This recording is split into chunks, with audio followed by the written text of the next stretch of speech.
தன் வாயினால் கெட்ட கழுதை. ஒரு வண்ணான் பொதி கழுதையொன்றை வளர்த்து வந்தான். அவன் தன் அழுக்கு மூட்டைகளை எல்லாம் அதன்மேல் ஏற்றிக் குளத்திற்குக் கொண்டு போவான்.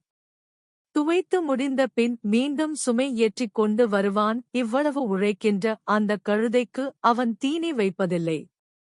ஆனால் கழுதையின் வயிற்றி நிரப்ப அவன் ஒரு தந்திரம் கண்டுபிடித்திருந்தான்.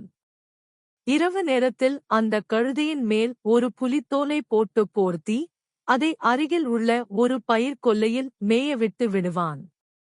கழுதை வயிறு நிறைய பச்சை பயிரை மேய்ந்து நன்றாக கொழுத்து வளர்ந்தது.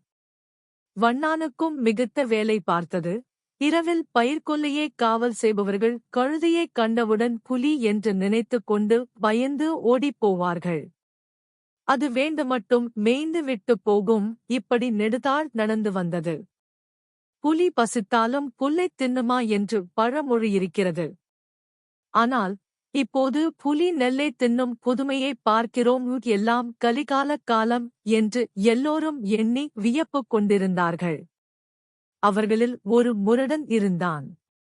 இது உண்மைதானா அல்லது சூழ்ச்சியா என்று அறிந்து கொள்வதற்காக அந்த துணிச்சல்காரன் கையில் ஓர் ஈட்டியை ஏந்திய வண்ணம் கம்பளத்தால் தன் உடல் முழுவதும் மூடில் கொண்டு ஓரிடத்தில் ஒளிந்திருந்தான்.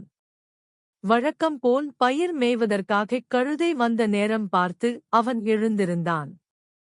கம்பளப் போர்வையோடு வந்த உருவத்தைக் கண்டதும் அது பெட்டைக் கழுதை என்று நினைத்துக் கொண்டு புலித்தோல் போர்த்த கழுதை கத்தத் தொடங்கியது.